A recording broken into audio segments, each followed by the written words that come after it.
Olá, alunos do 7º ano do ensino fundamental. Eu sou o professor Sérgio Felipe Moraes de História. Hoje a gente vai abordar o conteúdo de expansão marítima e a modernidade. Este conteúdo é referente à videoaula número 1, caderno de atividades 1 e 2. Bom, eu sou um jovem negro, de barba e usando óculos. O que a gente vai aprender na aula de hoje, referente a esse conteúdo?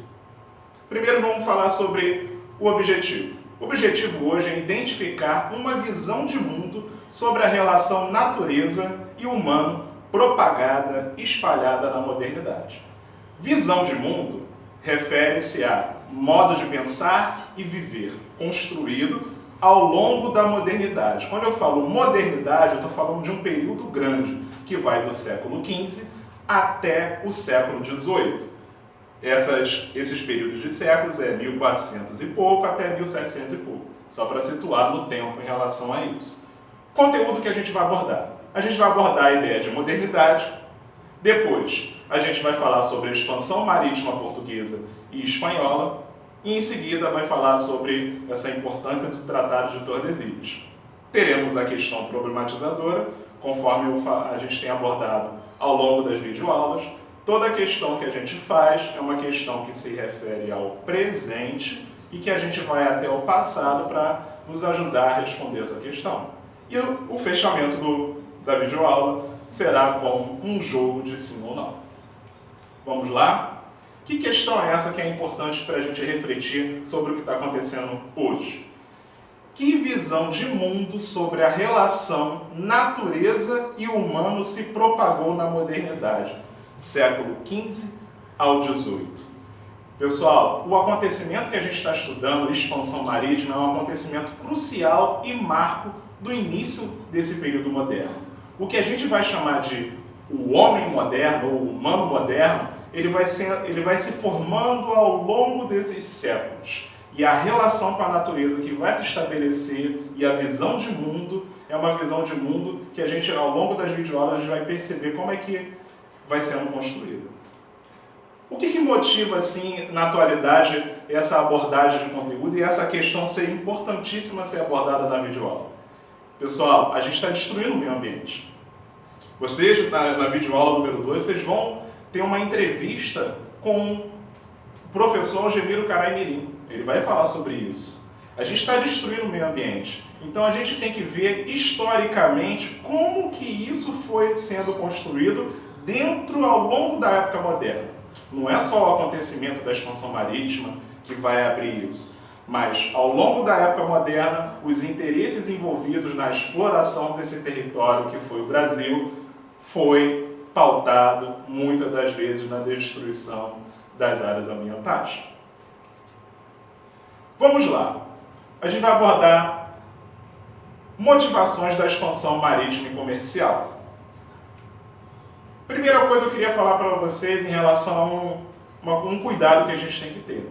Eu sei que a abordagem ela vem pautada na ideia de destruição do meio ambiente, mas o evento da expansão marítima é um evento grandioso. Algo que aqueles navegadores que desbravaram diversas regiões do mundo, isso não foi uma coisa fácil.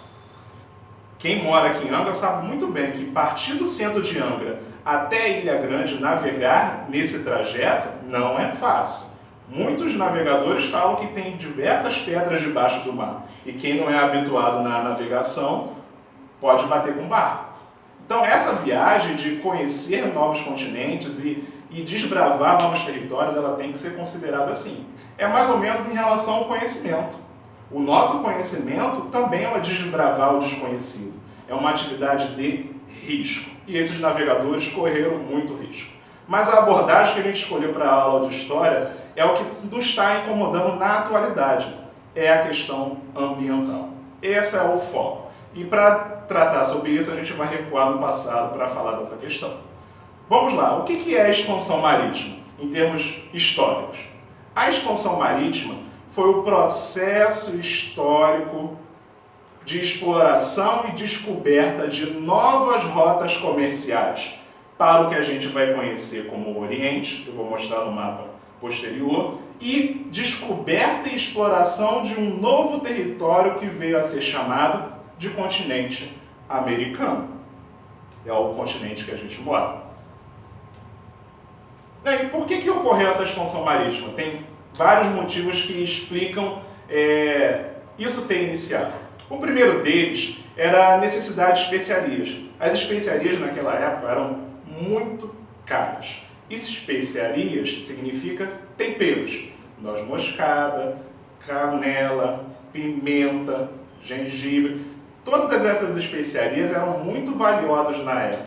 E a gente sabe, na economia, mercadoria valiosa é muita gente procurando, com pouca oferta, com pouco produto oferecido, o preço é lá em cima.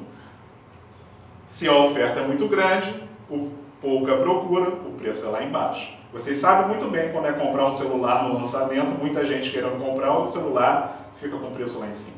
Então as especiarias eram muito caras. E os portugueses compravam muito caro de uma região da Índia. E compravam caro não diretamente da Índia, compravam de mercadores italianos e árabes. Então, quando chegava na Europa, era um preço absurdo. Então, isso motivou a exploração. Inclusive, também, a necessidade de metais preciosos. Vamos relembrar que na videoaula número 7 do bimestre passado, que teve o conteúdo de absolutismo, os estados modernos recém-formados precisavam de recursos financeiros para manter o seu próprio reino. E o Estado português foi o primeiro deles a ser formado, e isso justifica o Portugal ser o primeiro a realizar a expansão marítima. Outra coisa, existe uma invenção nessa época que é a criação da caravela portuguesa. Não é que a caravela foi inventada no século XV e XVI, mas a caravela portuguesa, com 25 metros de comprimento, 3 metros de largura, com mastros de madeira de 2, 3 mastros de madeira, ou pode ser de metal, hoje em dia, com velas tendo panos de linho, e essa caravela ela se movimenta pelo impulso do vento. Essa caravela grandiosa, quem elaborou e aprimorou foram os portugueses. E isso foi o fundamental para realizar a expansão marítima e desbravar oceanos desconhecidos. Vamos lá. Aqui temos a expansão marítima portuguesa, que parte da Portugal está aqui na Europa, ele está costeado aqui, ó, Mar Mediterrâneo, e ele está à beira do Oceano Atlântico. Os portugueses, a ideia de Portugal era realizar a expansão marítima para buscar especiarias, metais preciosos, e o grande objetivo final, o sonho, era chegar até o local onde era a fonte primeira das especiarias, que era a Índia. Só que esse movimento de iniciar a expansão marítima, Portugal iniciou pela primeira vez na data de 1415, com a conquista de um território no norte da África chamado Ceuta. E com Ceuta começou a realizar a sua expansão marítima, a conseguir recursos para abastecer o reino. Essa expansão marítima, ela vai continuando pelas ilhas do Atlântico,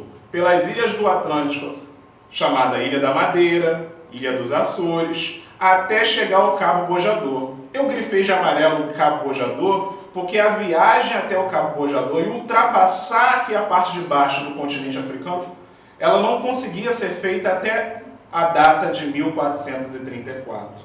Então, foi importantíssima essa descoberta de como fazer essa viagem. E os portugueses se enriqueceram muito com a relação com a África.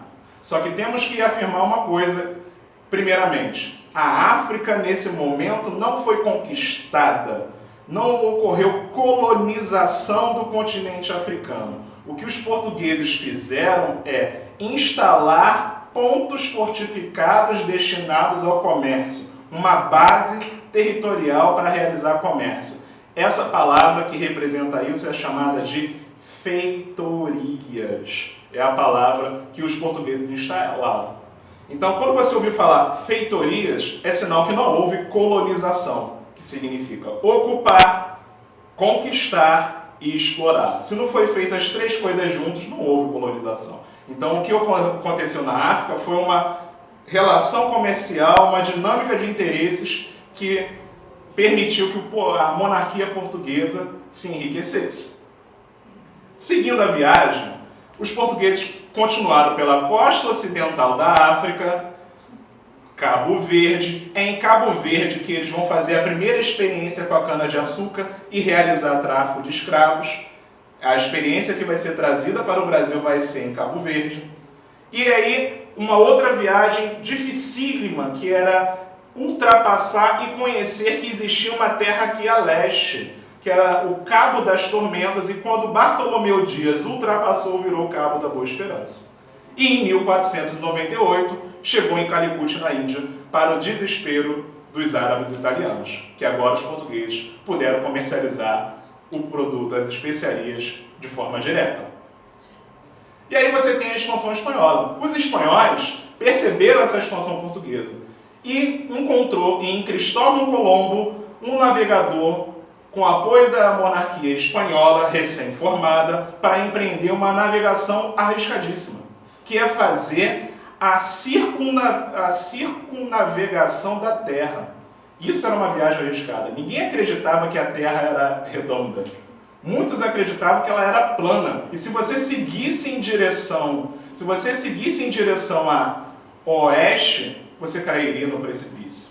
Então, isso foi um achado importante. E Cristóvão Colombo, em 1492, a bordo de 3 navios e 90 homens, chegou pela primeira vez num território aqui na América Central, chamado de Ilha de Guanahani, no Caribe, na América Central, em 1492, a esse novo mundo. Só que ele não sabia que tinha chegado a esse novo mundo. Pensou que tinha chegado na Índia, dando a volta no planeta Terra. E aí acabou chamando os povos daqui de índios. E muitas das vezes, povos indígenas não gostam de serem chamados de índios, mas isso depende de cada relação. E o que eu queria falar para vocês é, após a descoberta entre aspas, porque já existiam povos aqui vivendo, Portugal e Espanha começaram a querer entrar num conflito. E para resolver esse conflito inicial, em 1494, com o apoio do Papa e intermediação do Papa, Portugal e Espanha realizaram um acordo para dividir as pretensas terras que viriam no mundo. Esse acordo ele é chamado de Tratado de Tordesilhas. E nesse Tratado de Tordesilhas, as terras aqui ficariam com Portugal e essas terras mais a oeste ficariam com a Espanha, pretensamente dividindo as terras do mundo. Então, Portugal e Espanha, num difícil acordo, mesmo antes de chegar ao Brasil, o Pedro Álvares Cabral chegar ao Brasil, já se chegou a fazer um acordo dessas terras. Então vamos lá. Jogo do sim e do não. A relação do humano com a natureza na modernidade veio atender os desejos de riqueza, abundância e ganância do homem moderno? Sim ou não? Sim, pessoal. Essa relação com a natureza ela vai ser construída ao longo da humanidade e a gente sabe o quanto que o meio ambiente foi atingido e impactado com isso. Não só o meio ambiente, como o próprio ser humano também. Segunda pergunta. O Tratado de Tordesilhas pode ser entendido como um exemplo histórico da visão de mundo baseada na exploração e separação da natureza em relação ao humano? Sim ou não? Sim, pessoal. Imagine só, vocês, potências europeias, partilharam um mundo que sequer conheciam direito, com a expectativa de explorar a natureza como um recurso natural. E na próxima videoaula vocês vão ver uma outra visão de mundo diferente dessa época moderna. Um abraço, pessoal!